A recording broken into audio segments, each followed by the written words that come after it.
Only 3 hours away from Tokyo lies a winter wonderland people barely mention, Zao Onsen, a mountain town known for its huge ski resort and something even stranger, snow monsters. I'd have these on my list for years. They look unreal. Giant frozen creatures scattered across the mountain. If you couldn't tell, they are actually just trees in the perfect condition of snow, ice, and brutal winds that create these unique structures that you can barely find elsewhere in the world. And my mission is to witness, photograph, and film the best I can. Because if you're new to this channel, that's just what I love doing. What I wasn't prepared for was the weather turning against me, whiteout conditions, zero visibility, and somehow losing my phone on the top of a mountain in the snow. I still can't believe that happened. I'm taking you through everything, what Zao is really like, how to see the snow monsters properly, and whether this hidden winter spot is actually worth the journey. Day 1 we arrived in Zao Onsen. To get here we took a 1.5-hour Shinkansen from Tokyo to Sendai, then drove about 1 hour to arrive to this pretty town. We quickly rented out our gear, which was about $70 and another $70 a day for a lift pass. Quickly we ran into 2 problems. I've only snowboarded twice before, so I hope I make it through in one piece.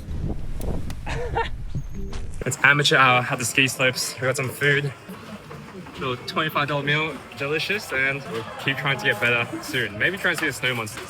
And more importantly, the weather was terrible. At the top of the ski resort, you're supposed to see snow monsters, and clearly that was not the case. However, on the bright side, we're staying at a ryokan for 2 nights, which is perfect for parking and easy access to the ski resort. It includes an amazing breakfast and dinner, as you can see here, but it was about $700 for 2 nights. Ouch. Room tour. Those are the beds. That's a closet, that's a table. Got a pretty decent view out here. And that's it, pretty standard room. I insert the price here. Kind of pricey for what you get. There's a nice onsen, we'll go in there later. And so we'll get some dinner, hop in the onsen and get some rest because you're feeling great. Day 2, we were determined to see the snow monsters in some decent conditions, except I should have known something bad was going to happen when my Insta360 X5 selfie stick got bent and basically fell apart. Ah, shit. Oh no! I bent my pole. No. Oh. That's probably why my 360 shots don't look as good here. Nonetheless, we saw some gorgeous scenes.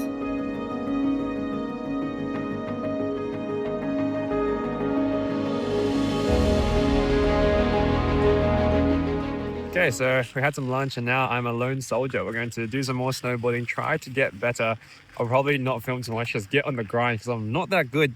I should get a lesson, but I think they're all booked out. But look at this winter wonderland, it's just miraculous. So with that in mind, I want to venture to the top of the mountain and see any snow monsters if I could. What I haven't mentioned yet is that it takes about 4 or 5 ski lifts to get all the way to the top. Halfway in the middle, I realized my phone was missing. What the heck? Alright, this is a bit of a joke, but I don't know where my phone is. Fuck's sake. Now I'm literally on a mountain. It's snowing. Visibility is terrible. My phone's probably getting covered. I've got no reception, no communication, no map, and I'm thinking, what the heck do I do? Man, this is really bad. My phone must have slipped out of my pocket when I was at some flat part of the course. I was like crab walking, so honestly my hopes are get back to the hotel, find Jocelyn, hopefully I find my iPhone's working. Hopefully someone picked it up and I can like track it down, but shit man. What on earth is this, dude? This is a joke. So from this point on, I had to get down the mountain back to my accommodation, except I had no map because I lost my phone. And look at these conditions. It was so hard to see anything. I didn't even realize it, but I started hearing messages for last ski lift operations, and I was freaking out. I could barely even see any other people because the visibility was so low. I didn't film it here, but thankfully I tagged along with a bunch of Japanese boys, and I finally made it down the mountain, however, not at the original place I wanted to be. Holy crap, so basically it's nearly sunset, so I'm just walking back to accommodation. I've lost my freaking phone. Do I even go this way? I think so. Find Jocelyn, my lovely girlfriend, and hope find my iPhone had something. What's just happened? So right now, I'm going to find my iPhone, and my iPhone is on the freaking mountain. Oh wait, what?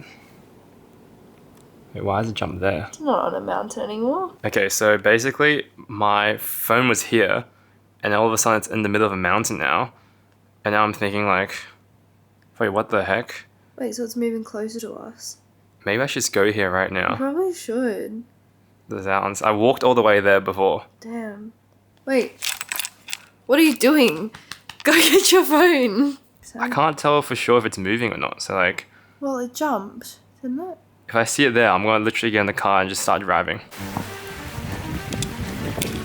Okay, we are literally on this guy hoping and praying he's a good person.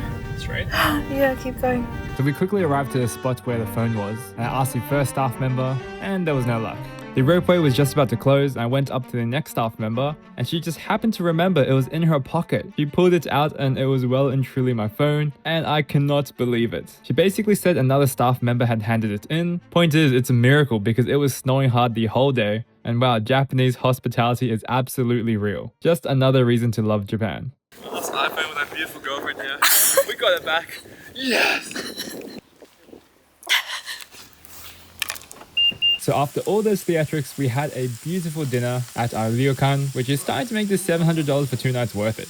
Day 3, we finally got some blue skies, and now it is finally the time we can actually see some snow monsters on a nice day. Word of warning, if it's a bad day, don't even bother going up. It costs $40 and it's just cold and miserable. On the next note, look at the line for the ropeway. This is if you're not snowboarding, and you've probably got to wait at least an hour here. The thing is, if you ski or snowboard, you can take a series of ski lifts, which are way faster and have no wait. And you can skip the first one, and then there's a second big ski lift, which you will then have to wait. But as you can see from when we arrived, it really was not that long. The journey on the ropeway itself is absolutely gorgeous. Seeing all the snow monsters from up above is crazy. And once we got above, it was still kind of cloudy, which is unfortunate. We're on top of the mountain, it's cold, and I still can't see anything. So we're going to get down as fast as we can to where you can actually see something and actually see a few snow monsters. I'm freezing. Just goes to show how temperamental the weather is, but we sure made the most of it.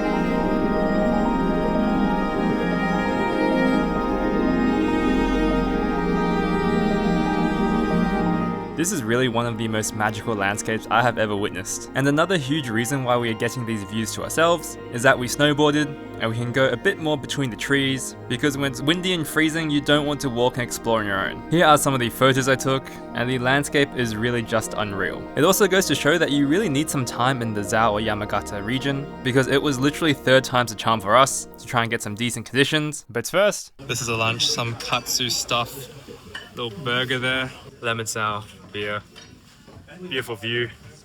Love my girlfriend. Scrumptious. Now the last unfinished part of this video is my snowboard progression and what this huge ski resort is actually like to snowboard. Well, just take in some of these views. When the sun's out, even when it's not, it was absolutely stunning. Mountains everywhere you look, every corner looked like a winter wonderland. You've probably noticed since the start, my snowboarding skills kinda sucked. Well, this is what 3 days of progress, after only my 3rd time snowboarding ever, can do for you. This place is gorgeous.